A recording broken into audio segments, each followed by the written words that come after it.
Hey folks, this is GrumpyOLVet. Yes, I am back again, and this time it's something completely different. It's not even going to be involved with a video game, even though we are going to use some video game techniques and things that are going on.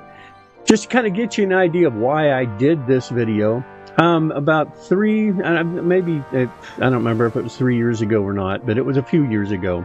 I came upon a digital representation of the Titanic. And it was done by, I believe, the same folks that did this. And it was amazing. You could walk through the halls. You could see certain things. There would be little pips to click on to give you more information on what was there. It was really cool to walk through this wonderful history and see what the people actually would kind of see when they went on that ship. Now, like I said, that was a few years ago. And just recently I came upon, or I've been listening to a gentleman who has a podcast. His name is Mike Brady, and his company or his thing is Ocean Liner Designs. It's the documentaries that he does on specific ships is just astounding. It's full, it's rich, it's got wonderful stories. I really do appreciate them. Well, one of those that I found piqued my interest. And the reason it piqued my interest was I have a very personal connection to it. And I'll show you what that is here in just a moment. Actually, well, yeah, we'll do that right here. So let's go to here. If you look on this is on Steam, by the way. It's called Ship Explorer, as you can see up in the top left-hand side there. The three ships they have available right now, here we go, my fleet, are the USS United States, the Morro Castle, and their Bismarck is actually available for download, so I may have to do that later. But first things first, which one did I pick? I picked the USS United States. There's some history there. The keel was laid in February 8th of 1950. And it took them, looks like it took them about a year or so to get her going. I mean, a year to build a ship like this is pretty amazing. The information I got was that she was christened on June 23rd, 1951.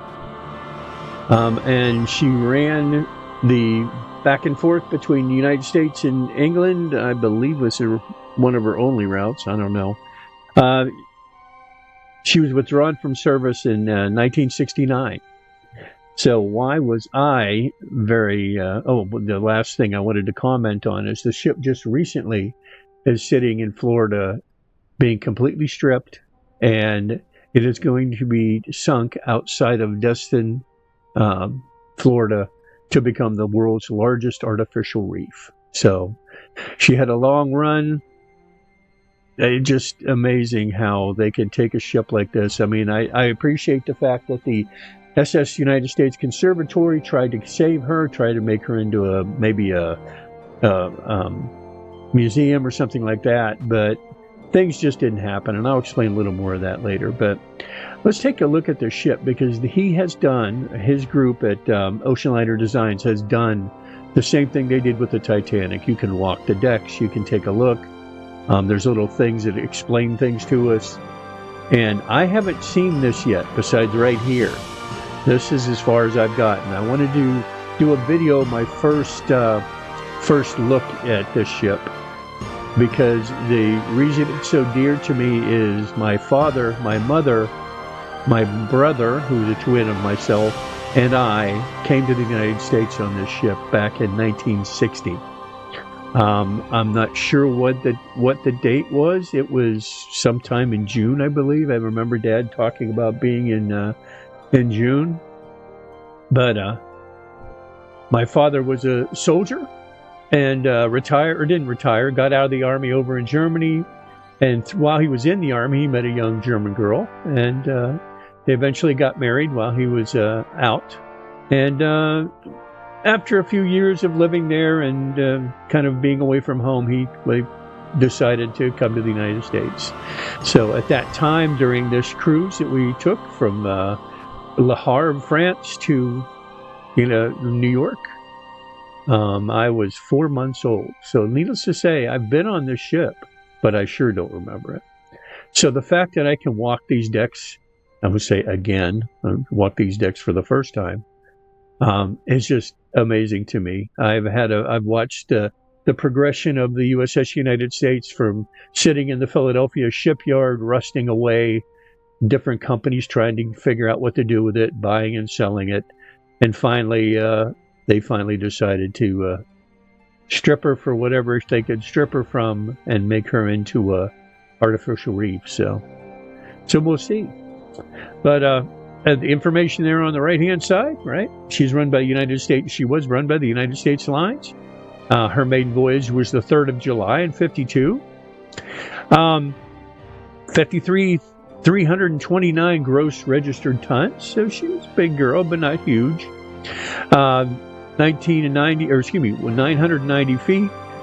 43 knots was her top speed, which was pretty fast. Matter of fact, she holds the record of that route. One of the fastest ships that one of the fastest ocean liners that has done that. So she was a proud ship of the United States. So capacity 1,972 passengers. 4 of those was my family. 1,044 crew. So, and it says to be sunk as an artificial reef off the coast of Florida. There we go. So enough of the history. Let's take a peek and do a wander here. So let me get to explore. Like I said, I haven't seen this before. I did see the video he did of this dry dock. We'll do a quick tag into the dry dock here, and then we'll go back out. And here we go.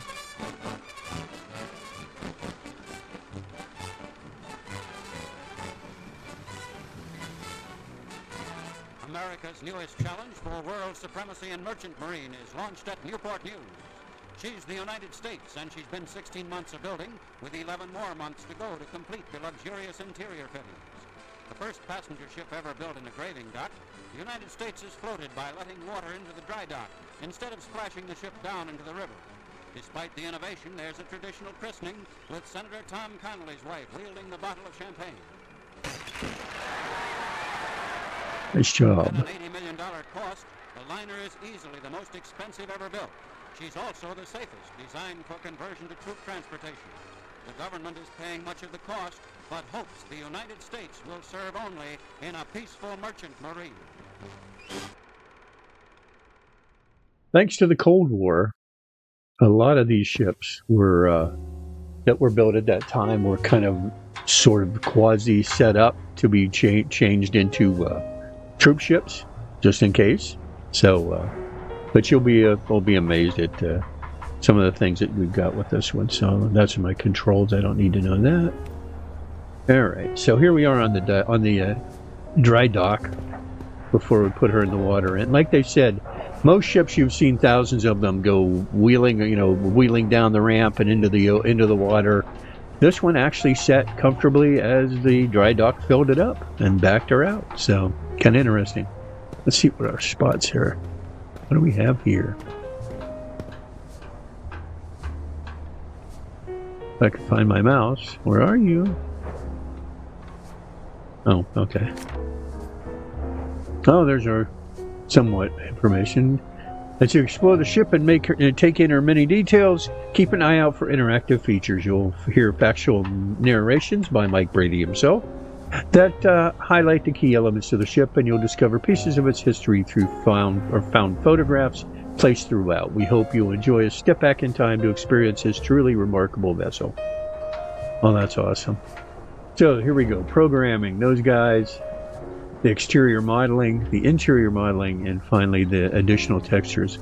These guys are amazing how they took the plans of the ship and photographs and whatever and made it into a digital representation.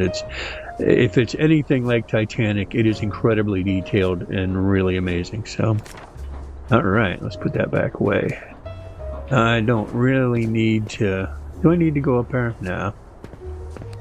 That shows the draft of the ship itself to the water. One of the things that Mike Brady said in his video here in Dry Dock was the fact of, take a look at this. That is not a wide, fat ship. She is thin. She has a very sharp bow. Her bow cuts really raked at an angle out there. It was made for speed. I mean, she was made to try to take away the speed record from the Brits and from the Germans and all the folks that were vying for it during the time of the passenger liner, as it were. One of the things that you'll see that you won't see anymore, unless they're old ships. And let me run here. Yeah, there we go. I knew I could skip. That flat area right where that scaffolding is one of the keels. That keeps, it's kind of like a wing. It keeps the ship from, stabilizes the ship from rocking back and forth. It doesn't have, the ships later on actually have a specific stabilizer that does that. But, here, we'll do this. Let's go and poke at it. This is one of the bilge keels that help provide some stability against rolling. The United States was one of the last generation of passenger ships built without retractable stabilizing fins. Instead, these shallow keels on either side of the hull help to keep the ship pointed upright in big seas. Awesome. I should just go around and let him talk. I don't have to tell you the video. And by the way, go to Ocean Liner Designs on YouTube and check out. He has numerous videos for all kinds of different things.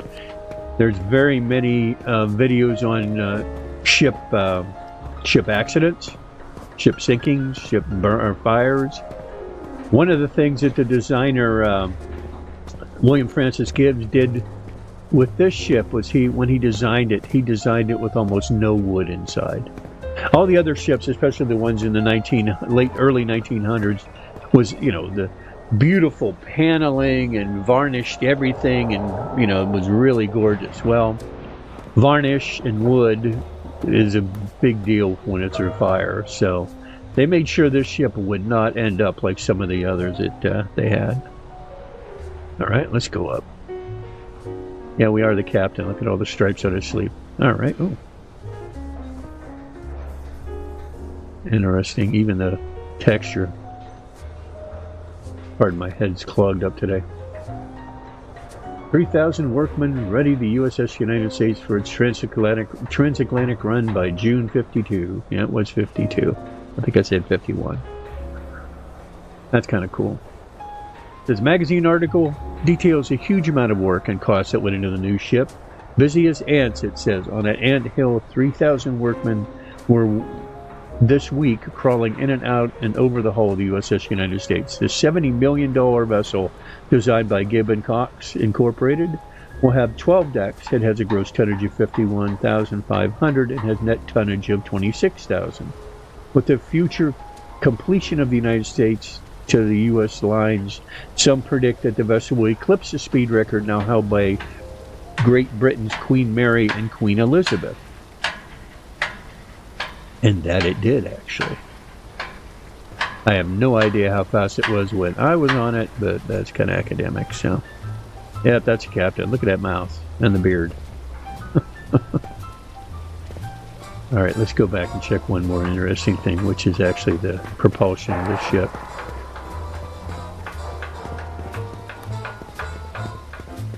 Computer generation is awesome. I am a gamer, so. All right, as you'll notice, the four propellers here have four propellers, have 4 blades on them, and the blades on this ship are very, very fat, but they're also very angled, if you'll see that. And then the aft propellers back here actually have 5 pieces on there, and they're both angled as the other ones are. Do they have anything? Yeah, maybe they do. Information. Yes, it is. These propellers were designed by a team headed by the female engineer, Elaine Kaplan, who was There you go. handpicked by Chief Architect William Francis Gibbs. She and her team created the brilliant screws, which each weighed 60,000 pounds, or about 30 tons. Oh my God. That is a lot of brass. All right. And here is the huge propeller. A little larger and longer than a lot of the ones prior to it. balanced rudder at the stern post here was similar to those fitted to battleships and aircraft carriers. It was well suited to use at high speeds and made United States fairly maneuverable, even for a ship of her size and speed. Cool. You see the aft section hanging way over the top.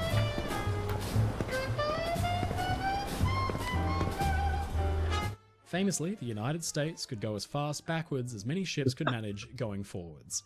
On her sea trials, it said that she travelled at 22 knots while going in reverse, which would actually be top forward speed for most ships. That's cool. She could back the heck up. I don't believe there's anything else on the dry dock here. This is awesome.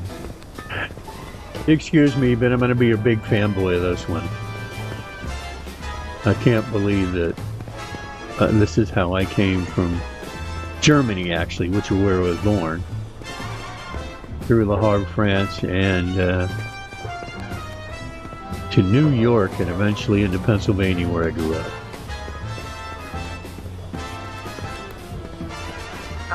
What do we have here? Here is about level with the forward engine room. The turbine engines were separated into forward and aft rooms, each paired with a boiler room to protect against gunfire or torpedo attacks, hinting at the ship's secret dual purpose as an efficient troop transport in times of war. Multi-use. Fortunately, they never had to use it in that capacity, so. Not seeing any along the dry dock here.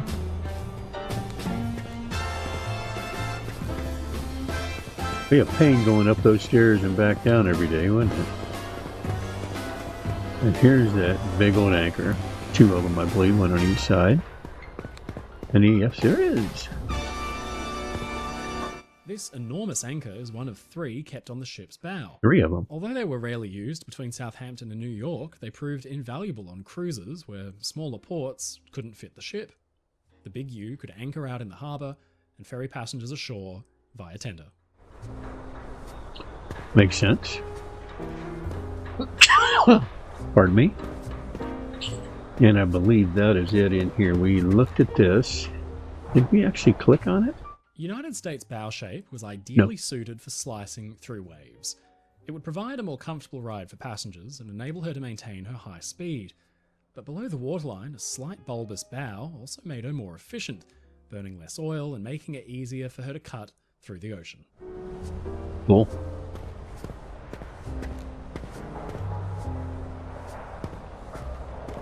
I believe that's it for our dry dock experience. That's cool, though. Pretty neat. Alright, we're going to back up here. No, I don't need that one. I need that one. Here we go. Let's go to respawn. I think respawn takes us right back here. Let's go to main menu. There we go. Yes. Now comes the fun part. My fleet. United States. Explore. This time, let's take a ride.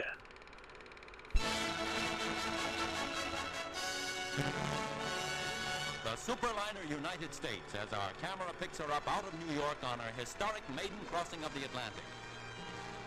You're welcome aboard while we make these photographs which point up the luxury and comfort of the $73 million, 53,000-ton floating city.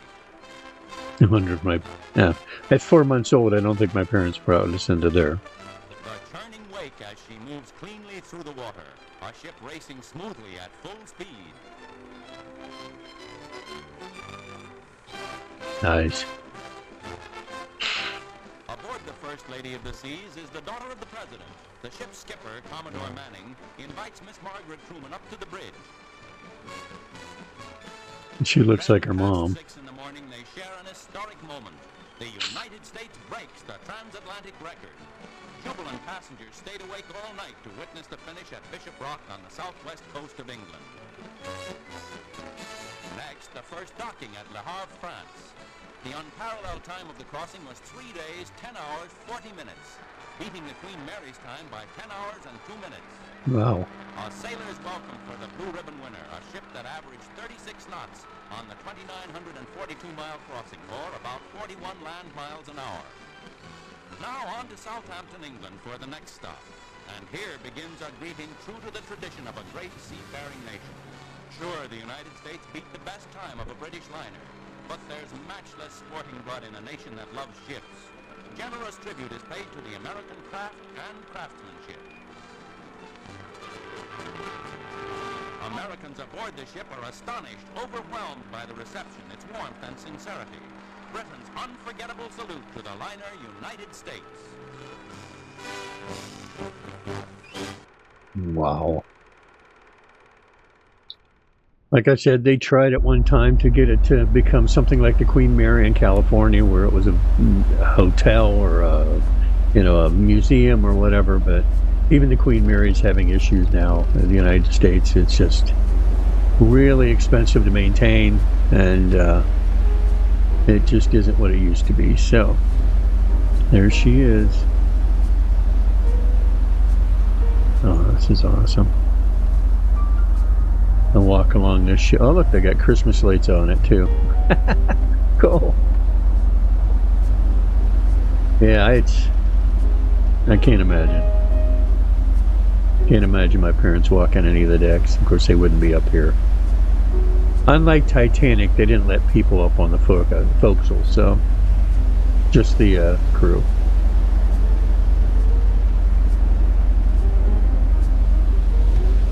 Here we go. Into the bridge, and there's the captain. That's who, as we could see in the dye dock, that's who we become. Alright, don't need those. Alright, let's check on, see what's going on. USS United States. Awesome. Oops, I need to back up so it can show it. Or do I? Okay, there we go. There we are. Bridge wings were crucial for docking and departure because they provided a fine, unobstructed view down the length of the ship's hull. United States bridge wings also have a polaris each, the kind of simplified compass used for maintaining bearing. Cool. Step up on the step and you can actually see all the way down the side of the ship. Look at that. All the way to the back, actually. Yep, and there's one on either side. Let's go check out the bridge.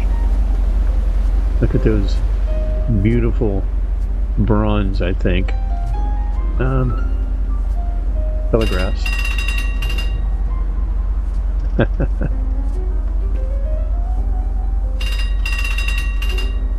All right, we just know how to do them. Nothing said. Oh, look what we have here. Oh, that's something I noticed when we first got over here. There's something here.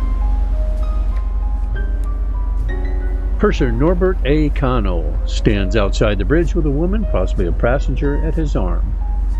Senior crewmen, like the pursers, had to be professional, efficient, overseeing a wide range of responsibilities in keeping the ship running, but they also had to act as ambassadors to the company and the ship, remaining courteous and affable to create return customers.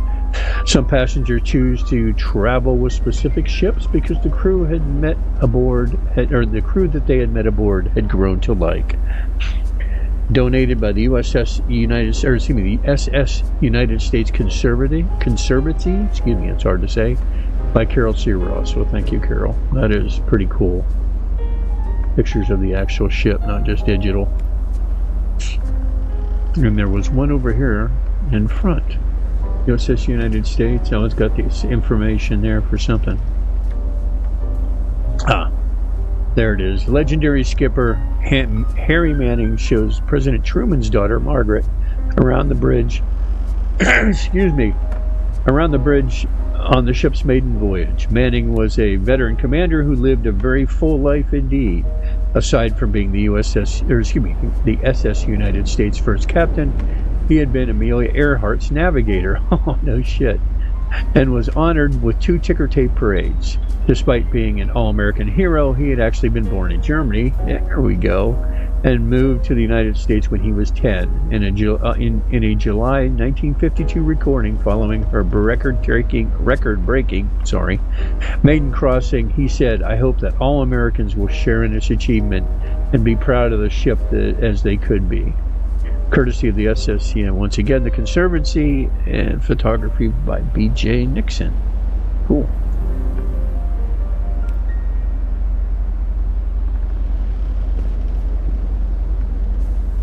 Interesting. What have we here? Sorry, it's a bit touching on the mouse. On the starboard side of the bridge deckhouse was the log room, which held the critical record-keeping information for the ship's crossings. But as with many spaces on United States, the inclusion of a dedicated room for the ship's logs was rather unusual. That's interesting. And what have we here? Another picture. Back up. Gotta get it right spot. Primary engine order telegraphs were on the starboard side, and the reserve engine order telegraphs were on the port side. Well, what do you know? The port side's the left, the starboard side's on the right. So, said the Army guy. Yeah, I know things. Now let's check this out. What do we have here? Besides I love the Christmas decorations. That's awesome. Officers inspect the bridge equipment. The United States bridge was extremely modern in its design and boasted many technological features that ships built just a few years earlier did not have. The bridge itself was fully enclosed and air conditioned. Well, ain't that nice? I'm sure it was for the guys who work there every day. Oh, somebody's got breakfast or something hanging out there. Do we have a spot for that? No, of course not. Cute though. Oh, it's cookies. How nice. And a glass of milk for Santa. United States was designed with safety first and foremost in mind. Both the company's CEO, John Franklin, and its director, Vincent Astor, had direct personal ties to the Titanic disaster. Many of the key safety features were controlled in the room behind this bulkhead, the damage control room, which featured controls for fire alarms, smoke detection, watertight doors, and fire doors. Wow. Let's go out on the port bridge here. The view's about the same, huh? The bridge wings were crucial for docking and departure because they provided a fine, unobstructed view down the length of the ship's hull. United States bridge wings also have a Polaris each, the kind of simplified compass used for maintaining bearing. Sorry about that.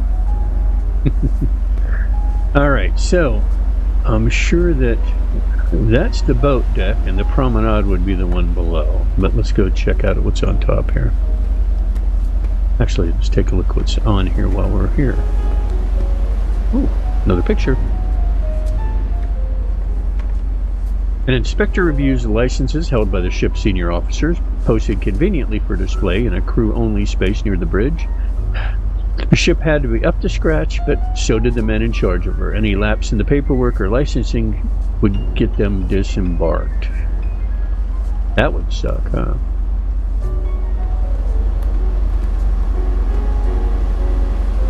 The ship's plans show a dedicated cabin for the pilot, a knowledgeable local expert who came aboard to assist in docking and departures. Maintaining such a tight schedule meant that sometimes there was not enough time to let the pilot off, so he was assigned his own cabin just in case he'd have to be along for the ride. That would be cool. Do your pilot thing, get on this ship, do your pilot thing, and once they're out to sea, you can kick back and party with the rest of the crew, rest of the bunch. That is neat. There you go, New York. One of the life rings. What is this? Oh, rafts. Yeah.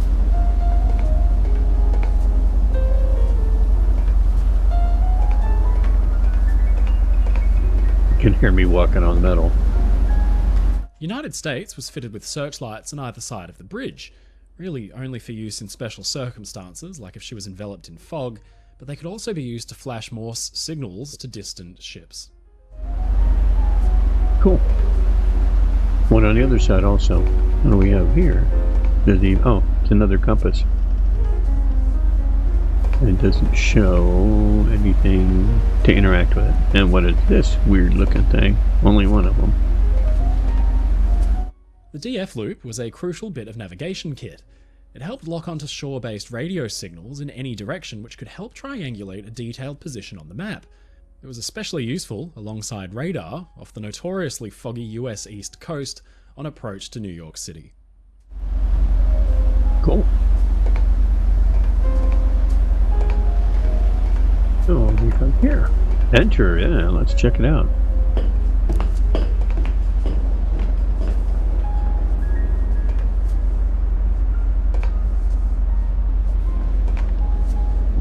Okay. Oh, it went up. We climbed up to the top here. I see.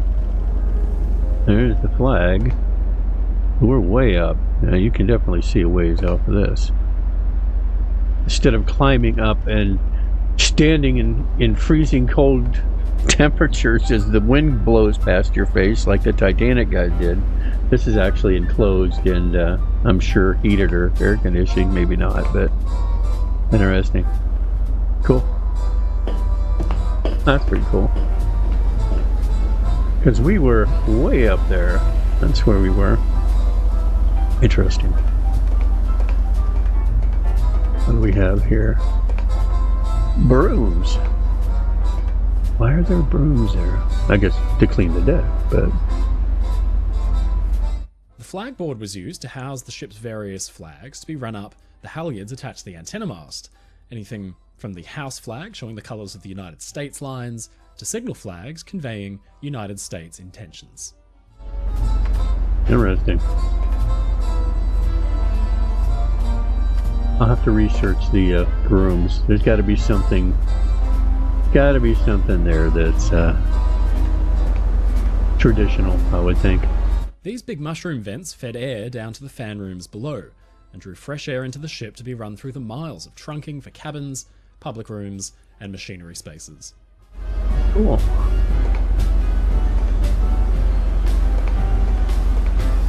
Is there any exit out there? Nope, gotta go back to the front.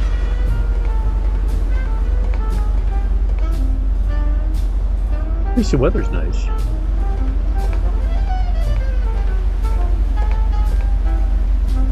And I am digging the 60s music, by the way. No. Alright, we checked all that out. So let's go down a level. And this would be the boat deck. I wonder why they call it that. Yeah, let's check this out real quick. The ship's executive officer had a role so important, he too was given his own office. It was right here, conveniently near both the bridge and the skipper's quarters. Makes sense. Keep the important guys close to the control. The ship had an executive officer whose job it was to assist the captain in the day-to-day operations actually keeping the ship running. Such an important and senior role saw him furnished with a fine cabin next to the masters behind this bulkhead. Yeah, the XO and the captain, I'm sure, would definitely have. I bet you this is a captain. The officer's promenade here wrapped around the forward superstructure. Behind this bulkhead was the captain's reception room, a grand sitting room where he could do much of his business, conferring with crew members or even valued guests and reporters. Cool. Uh-oh. Weather's turning to shit. There's a way to fix this. Nah, we don't need to fix this. We're going inside. The captain's cabin was huge. It was behind this bulkhead and was about the same size as the executive officer's stateroom and office combined. Like the other senior officers, he got his own bathroom, although naturally his was the biggest of all. Perks of the job, I guess. Yeah, no doubt.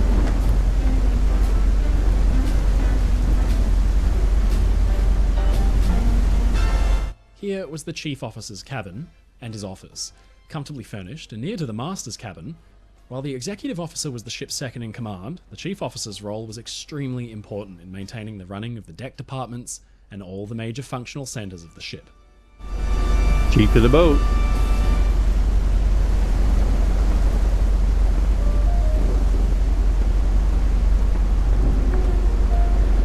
Two small emergency boats sat on quick-acting davits either side of the forward deckhouse.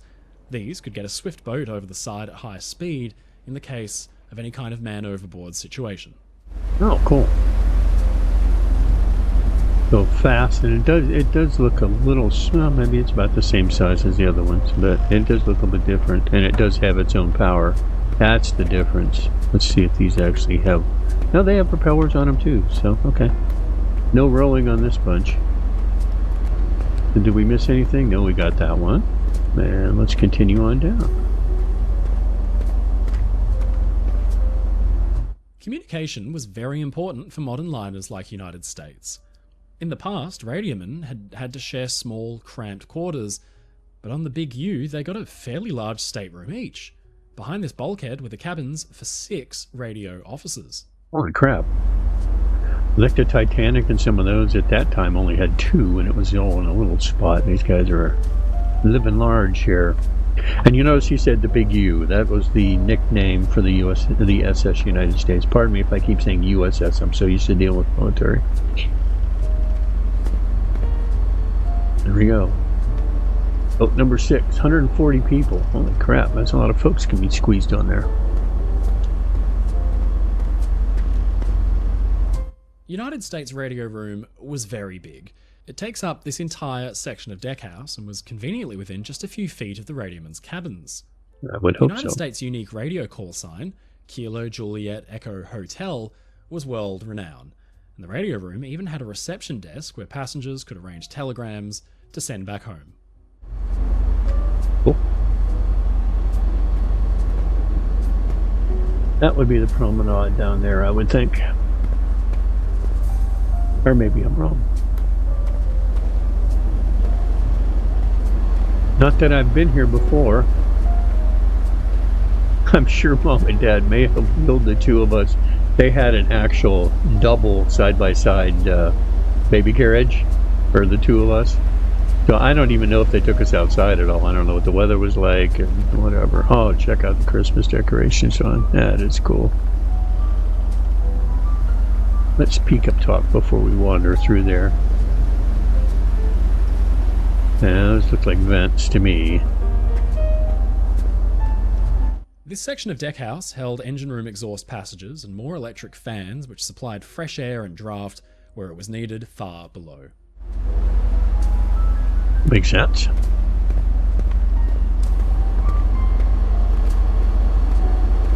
Oh, another picture. A Coast Guard inspector reviews one of the manually closed watertight doors that interrupts a passenger's space. In early days, watertight doors were kept for use far down enough in the hull that it wouldn't be inconvenient for passengers, but in the United States' day, a series of high-profile tragedies had shown thinking... Oops, sorry, I hit the mic. Thinking it would be... I lost my place. Sorry. High-profile tragedies had shown that this thinking was to be tragically flawed. To streamline the closing process even further, the large wheel was fixed to the doors so it could be shut at any time. And the prior crewman first needed to find a key. Yeah, there's a lot of them. In some of the other ships, the crewman had to find a key and then open a thing to shut that specific door. And these are the watertight doors. These aren't just like cabin doors. So, by watching Mike Brady and ocean liner designs, I have learned a lot about the ships of the time. This is the location of the forward emergency generator room. Most ships had kept emergency power sets, but the United States was unique for having the emergency generators so high up in the superstructure, meaning that in the event of a disaster, the emergency lights could be powered right to the end. That's actually smart. Usually they were down in the engine room where once it got flooded, you had no power whatsoever. All right, we are definitely going up. Peekaboo.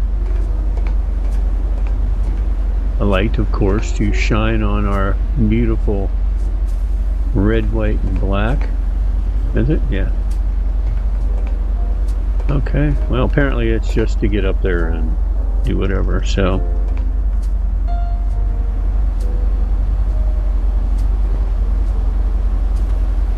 take a peek on this side.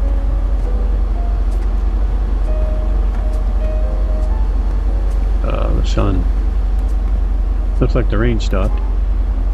Nestled into the deck house here are 2 bathrooms, or heads, both port and starboard for tourist class passengers who might be relaxing on deck and enjoying the sunshine, but need a short break.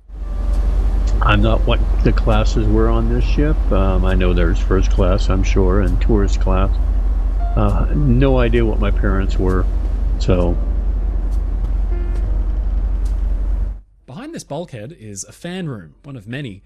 These rooms contain powerful electric fans and units which circulated fresh air throughout the ship into the boiler rooms. Hiding the fans behind big casings like this meant a less cluttered deck for passengers to enjoy. Ship designed for pretty. What do we have here? These doors led down to one of the main tourist class stairways and gave tourist class passengers their own private promenade beneath the first funnel. Yep, sure enough, it's up there. That's cool. Oh, another picture. The newest, largest, and fastest American ship. New York to Le Havre and Southampton. Yep. And we boarded in Le Havre. And I still have a steamer trunk, not a big one, but a small one. Size of a big suitcase. It has all the stickers on it from the travel that my father and mother did to get us back to the USA. All right, and then we'll go down because I think this is the last one. The deck house here are 2 bathrooms, or heads, both port and starboard for tourist class passengers who might be relaxing on deck and enjoying the sunshine, but need a short break. All right, so they had heads on both sides. Makes sense. Maybe male, female, maybe both on both sides. I don't know. We went up there and walked around. Did we look at the picture? Yes, we did, because it's yellow. Let's check out the enjoyment. Oh, it's starting to get night. That's cool, the lights are on. Merry Christmas.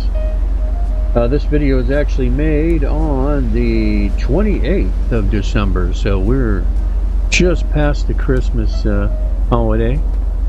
Heading up for New Year's. Oh, that's cute. Ew, what's this? The United States steams into New York for the very first time on a delivery voyage from her builders in Virginia. Ah, yeah. The spectacle was clearly not one to be missed, with a flotilla of small craft escorting her past the Statue of Liberty and a fireboat giving her a water salute. Oh, that's cool. She was the pride of the U.S. when she was running. Beat out the Queen Mary and the Queen Elizabeth II, or Queen Elizabeth, I should say, not two. Oh, that's nice. How lovely. Oh, we got another one on this side. This games deck was a popular spot for passengers to take in the sun and play deck tennis. Being positioned between the ship's towering red funnels, it provided a unique perspective and a sheltered place to relax if the weather just happened to be nice. It just happened to be nice. Most of their trips between Britain, France, and the United States went through pretty much the North Atlantic, so it's not a sunny Bahaman cruise, you know. Oh, is it raining again? I saw it drip. Yep, sure it is. Wow. Alright, let's continue on down here. We're going to end up getting wet no matter what.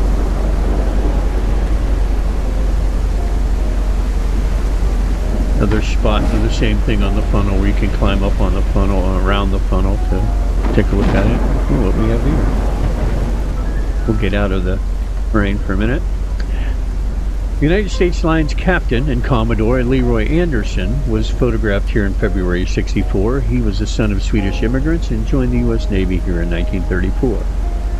He had joined the U.S. States Lines and went on to serve as XO and then skipper of the American before taking charge of the United States for the last 5 years of her career.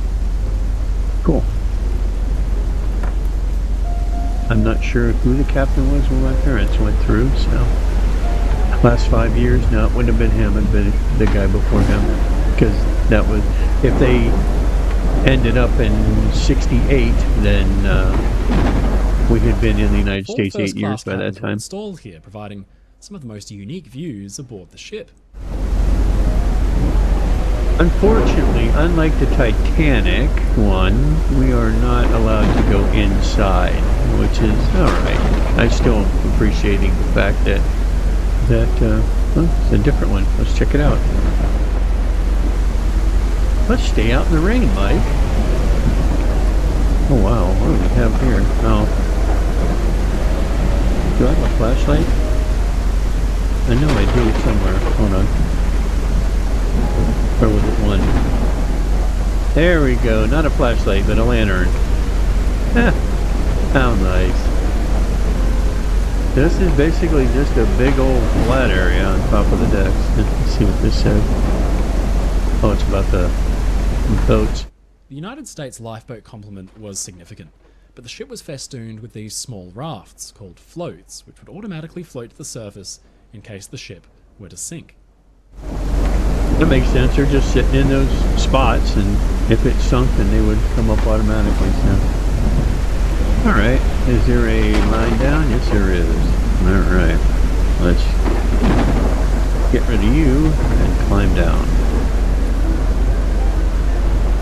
All right. And here's the very aft of the ship.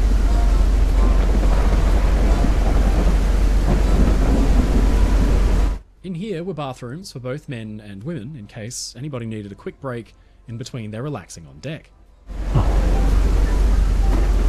The rear aspect of the deck house right here contained exhaust vent trunking, which evacuated stale air from the engine rooms and the galleys so it could be replaced with fresh air from the fan rooms instead. That makes sense.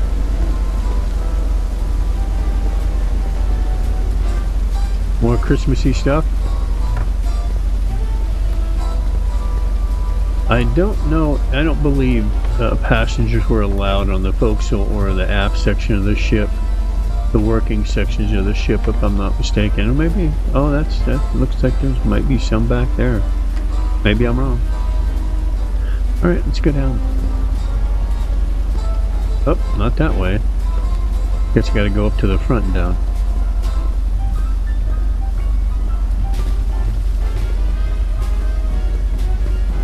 Keep going through rain squalls here. Windbreaks like this were crucial for passenger comfort. The United States was moving ahead at great speed, around 30 knots, which could send breezes ripping down the deck like a wind tunnel. These breaks would interrupt the flow and divert it away, meaning passengers behind could relax without feeling like they were sitting in a hurricane. Oh. We went up, but we didn't check this out. Behind here was another fan room, but just inboard of that was the first-class children's playroom, where kids could spend their time playing with toys, colouring, and doing crafts. Something a 4-month-old would be wonderful to do, huh? That's okay. My parents would actually have to eat separate dinners because one would have to stay in the room with the two boys and take care of them. So I think at one time they had somebody watch us when they actually could eat dinner in the dining hall together, which was one time out of, what, 3 days in the trip between France and U.S. It wasn't a pleasure cruise, it was a get to the United States cruise, so let's go inside. Awesome, we could go inside. I was hoping we could do at least a little bit. Okay.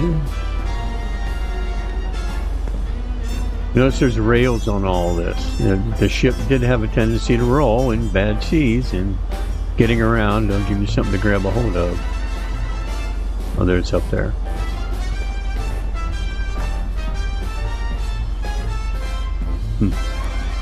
It's to plug in your cell phone. Alright, we could actually get to go in a cabin. And I believe this is a first class cabin too, even though it definitely doesn't look like the Titanic, but you know, such is life. And you'll notice everything here is painted and there are no huge wood panelings. Like I said, no varnish, which is an accelerant. So check what it says. Oh, how nice. Is that what it does? Opens the drawer? Okay. What do we have here? Quit figuring with the door. Thank you. 1952 luggage tag for the United States shows SS America towering over tugs at New York. The SS America predated the USS United States by about 13 years and had a trailblazer in its own right, establishing design principles that would carry on to the newer ship in the 50s. A pair worked together, but were mismatched despite their outwardly similar appearance. The America was about 50% smaller, 10 knots slower, and decorated through the 1930s style. Despite this, she remained a popular ship and survived long enough to find new life as a cruise and immigrant ship, Australis, with enchantress lines in the 80s. Luggage tags like this were attached to bags passengers wanted with them in the cabin. All unwanted baggage was stored in the hold until the ship reached New York. Awesome. Once again, thanks to the Conservancy. And once again, the picture's there, but they open that drawer. Okay. All right, Mike. You're being sneaky now. Not me, Mike. Brady, Mike. All right. So that's first class cabin. I've been in worse hotels. I don't think I've ever been in a first class hotel, but let's continue on through and see what's on the other side here, or where there takes us outside.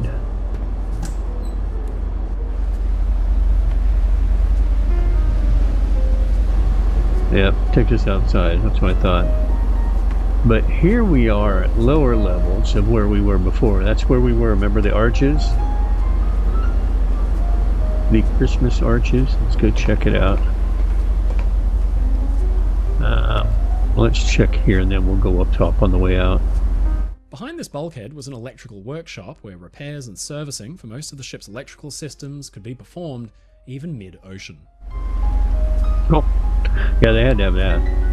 Almost all ships had that. All big ships had that. Behind this bulkhead was another fan room, which supplied fresh air for the decks below. Much of SS United States' interior was air-conditioned, a modern comfort that passengers and crew would have come to very much appreciate on summer crossings. Yeah, I bet. Look at all the deck chairs. You get a deck chair, and you get a deck chair. Oh.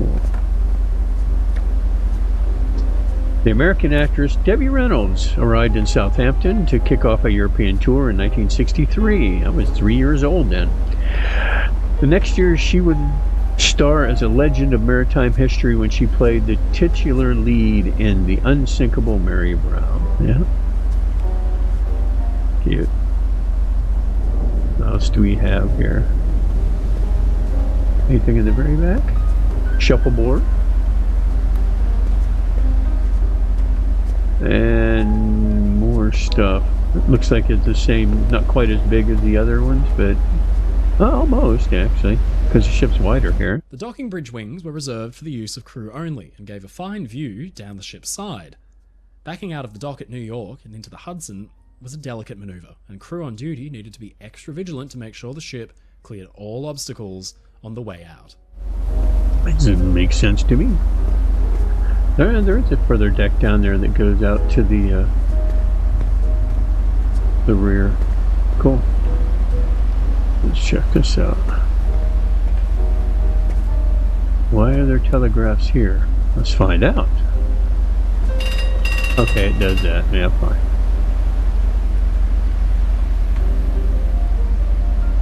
That's an information one. I don't need to crank the telegraphs. The docking bridge complex featured this aft steering system, which had all the necessary equipment to handle the ship, either as a backup or as a simple alternative for maneuvering in unusual situations. Most of the time, the telegraphs at the wheel back here were wrapped under canvas to protect them from the elements. That makes sense. If they weren't going to use them, well, let's check this out. Quadruple screw turbine steamship. So June 15th, it talks about where it was, latitude, longitude, what the winds were. This is all some of the log here, yeah. Arrived in Le Havre, 2:48 a.m. Central European Time. Cool. Says a souvenir log records every particular of the crossing. This is one eastbound voyage to the France.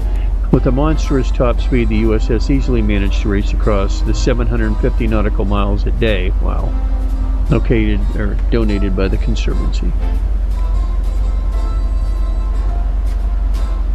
All right.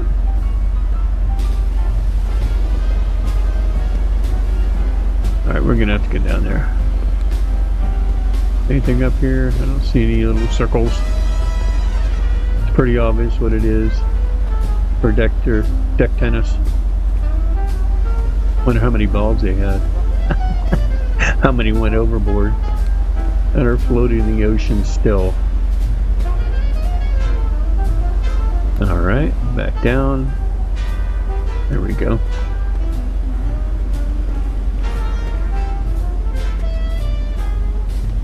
The cabin class lounge was a plush space that was beautifully decorated with a mural called The Mississippi, Father of Waters by Hildreth Mier, showing the river sprouting like a tree through the middle of mainland USA, while the walls around it were clad in pink beige aluminium leaf. Aluminium. He's so British. That's what my mother, as a German, would say, aluminium. Alright, looks like we need some light. There we go. The deck shares on the very aft of the ship. Look at that.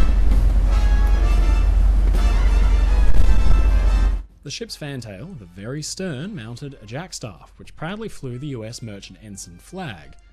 Meanwhile, the deck around it could be used by cabin-class passengers for games or relaxing in the fresh air. So cabin class, we had tourist class, cabin class, first class. Okay, I would be willing to bet my parents were cabin class. I'm sure Dad didn't have a ton of money to spend, so. Okay. Better Mr. Lamp there. I think we're reaching the end of our tour here, which it says the same thing. Oh, what's this? The cabin class lounge, a simple but comfy space with central hub of social life for passengers in that class. Typical cabin class passengers included middle class families, professionals, teachers, students, and businessmen. That answered my question. Pretty much guarantee that's where my folks were. And me. I was cabin class too. I wonder if they even had to pay for us. We're 4 months old. Alright. A surface bar behind this bulkhead provided refreshments and snacks to passengers while they were in the lounge. Cool. Spend your 3 days boozing it up.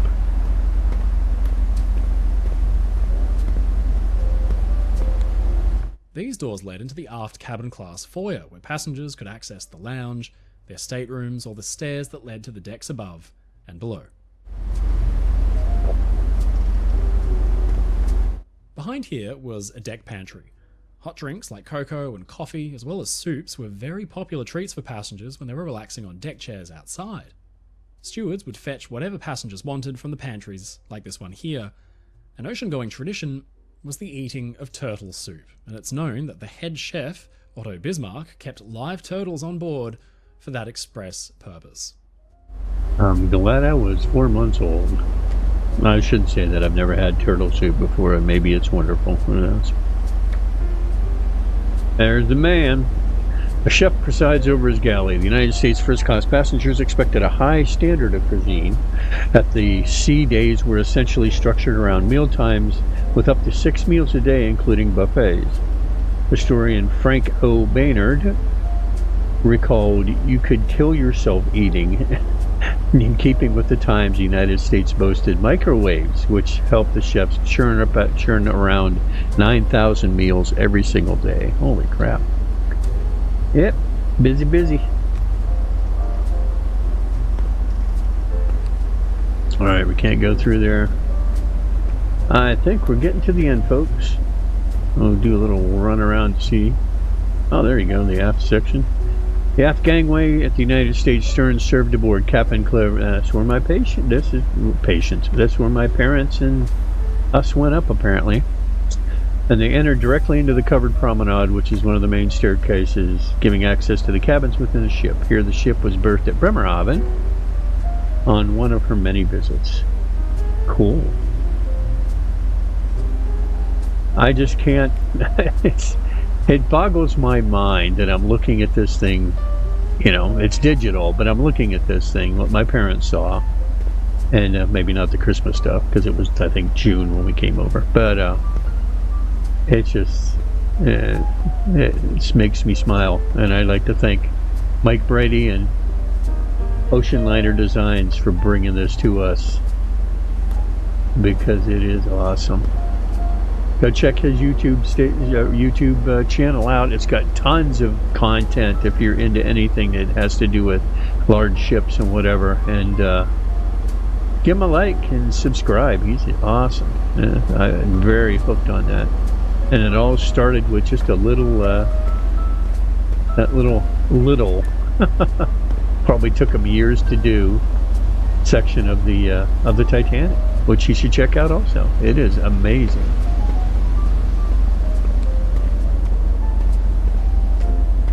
Alright, let's see. Take a quick loop to see if we got anything we missed.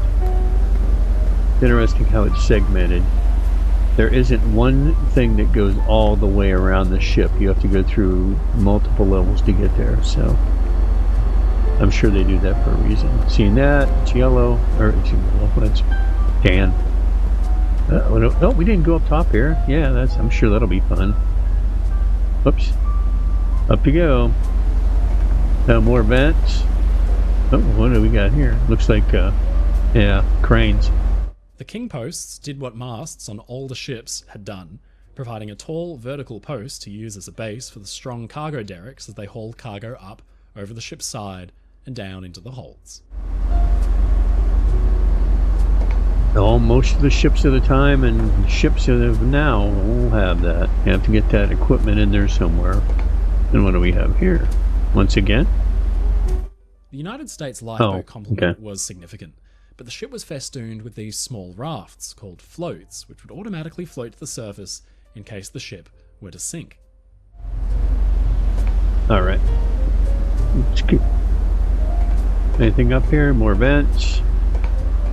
The cargo. And is that what I'm thinking? That this deck, whoa, duck. Okay. That this was, yep, I bet you it was. I can't see it. The cargo hatch here was used for handling mail. The SS United States held a vaunted US mail contract and carried tons of the stuff on every voyage. The deck around you here is a sports deck for cabin class passengers, but it's also the raised roof over the cabin class lounge below. A clever double use of the space. Oh, interesting. Duck underneath the cranes here. We looked at that. I think we're getting the end. I'm getting rid of that before I fall.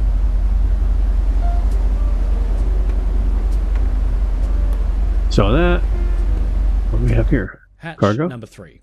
This one was used mainly for baggage. On boarding, passengers could label bags as unwanted. These would then be loaded into the ship's hold through this hatch, while any bags that were actually wanted were sent instead to the passenger's cabin.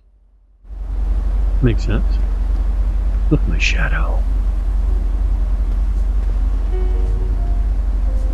I think this is it. We can get into here. Yes. Oh, this is nice. This is the promenade, I bet. I don't think, did we come through? I don't remember coming through here. SS United States main theatre, behind this bulkhead, served a few different purposes, from staging plays and talent shows to screening films and even hosting Sunday Mass. Oh, cool. No, we didn't come through here. See, the promenade here, unlike the older ships, which was open to the sea, this had glass in it to keep both the wind and rain and everything else out, so you could sit in here if it was crappy weather and still chill out. United States featured a small shopping centre located behind here that provided souvenirs, mementos, and luxury products. Well, I don't know of any specific souvenirs that my parents brought back. No, don't know. I would assume that's a cigarette butt can there, because at first I thought it was a water fountain, but no.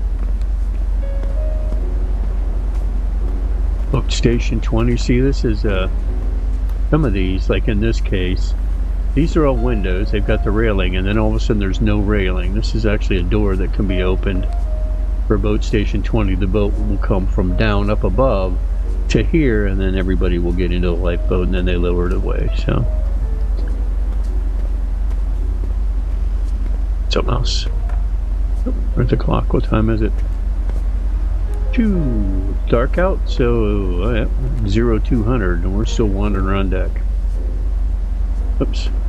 Now we need to get the right spot. There we go. Double doors here gave access to the foyer and the aft first-class staircase, where passengers could access all the major public areas from the observation lounge towards the bow, all the way back to the smoking room and theatre towards the stern. Cool. So there was one that went almost the whole way through the ship, and it was the promenade, so I thought that was unusual design.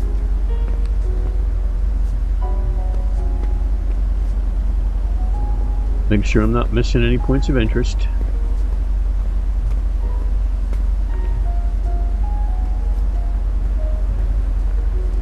Nice cover on the, what do we have here? Another one of those. I don't know what that is, but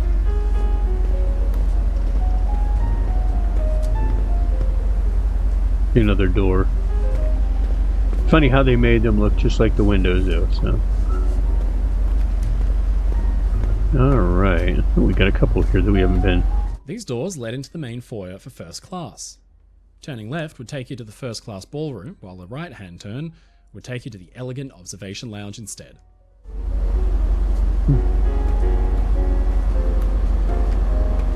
Yeah, I think we have been this way. I bet this takes us into the first class hallway. Oh no, this is different. Oh, this is cool.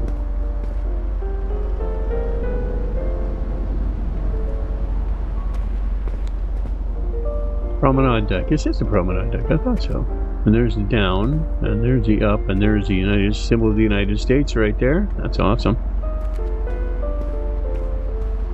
And Christmas trees. Everything was so Christmassy. Oh, we can go through. There's a ladies' room there. See, they surprised me. I thought we were done, and we definitely were. Oh, look at this.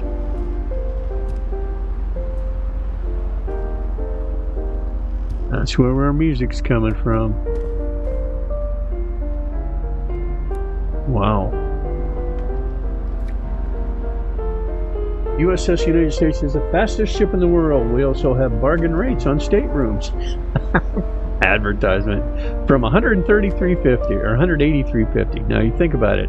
Back in the 60s, $183.50. Bit of money. Not terrible. We're running a big sale on staterooms, 15% off regular round trips in all classes. Just travel to Europe between now and April 15th. You can save each way a minimum of $32 in tourist class, $50 in cabin class, and $564 in first class. Wow. Cabin class $40 and first class $560 something. Is it a discount? Okay. It's economic season for Europe now too. Okay, of course, bargain, blah blah blah. All right, you can enjoy. It says get you to Europe faster in less than 5 days. This is especially important if you're traveling on business, since most sailings include a weekend. You can also enjoy a wonderful vacation arriving in Europe, relaxing and refreshed, yet away from your desk in 3 business days. Yeah. The mid-20th century advertisement, yeah. Well, that tells me what I was thinking of the 3 classes and whatever, so that's cool. And the ghost playing the piano.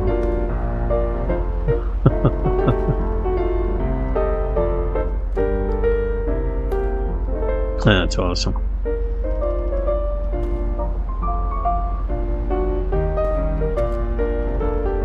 On Moonlight Bay.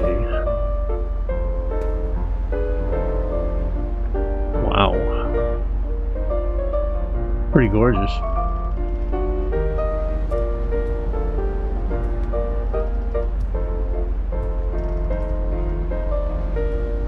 And the bar. We have something on the bar. Oops, no, that's good. Can I jump? I can. I can't read that though. Bummer. Brandy, of course. For tradition, having a brandy and a cigar.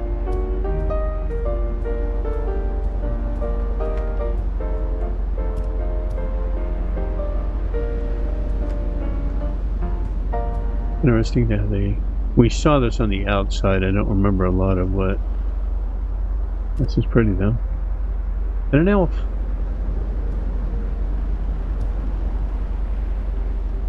Alright, we can't go back out that way, so we will cross over. Can we cross over? Nope, can't cross over either. Gotta work through the big... Still, look at the detail to this. It's pretty amazing. Oh, there we go. Ah, breakfast. Here we go.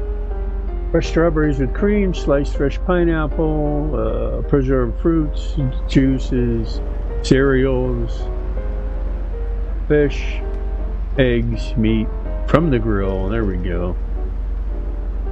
And this is breakfast. Veal kidney with bacon.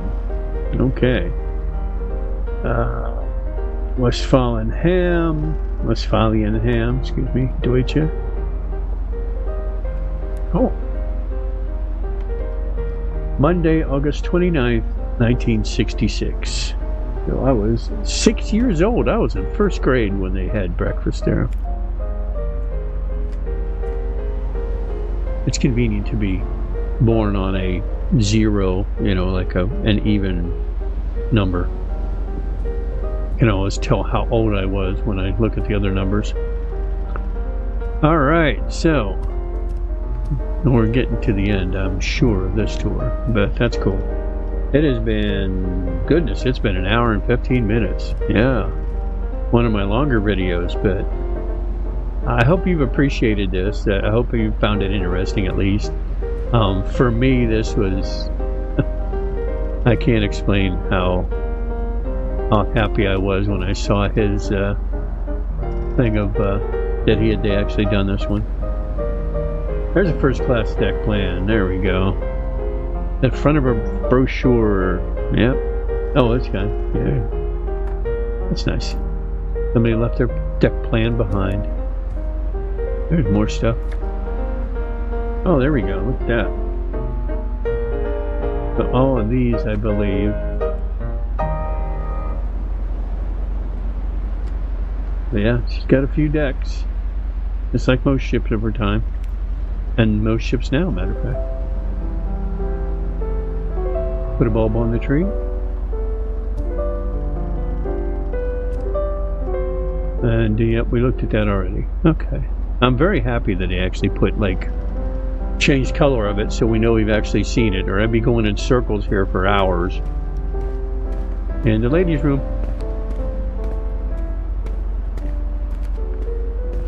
I don't believe, elevators too. All of the modern amenities. Of course, we can't go up them, but that's pretty neat, though. Somebody didn't finish putting the lights on the tree. What is that outside? Did we see that one? Probably. Right below my feet. Yeah, we did. Okay. All right. Let's see. What do we have up here? We've gone through this is the boat deck, and we've gone all the way around this one. I believe. Let us go to the forecastle, or at least as close to the forecastle as we can get, and we'll call this a day. I appreciate you all coming by and checking out an unusual video for me. I'm usually videoing computer games, and but in a way this was a computer game. I got to walk the deck of a ship that I don't remember because I was so young, but was actually on. So that's pretty cool. Very touching. My parents are both gone. Both have died, and my brother died early on. Right after we came with, I think we were 4 months when we came across on the USS United States. At 9 months, so 5 months later, my brother and I both came down with pneumonia, the flu, pneumonia, whatever it was. And he was we were identical twins, but I was skinny and he was heavier. And he's the one that ended up getting it to the point where he passed away. So, and I survived. So I grew up an only child. My dad was a teacher, so it's not like I was a rich only child. So like this son there, that's cool. One more look around, and I'm sure I will fiddle around with this. There we go, Gibbs and Cox. We looked at that one too. Anyway, I appreciate y'all for coming by. I'm going to switch over here real quick. Oops, that's not the one. There we go. I am a professional, as you can probably tell.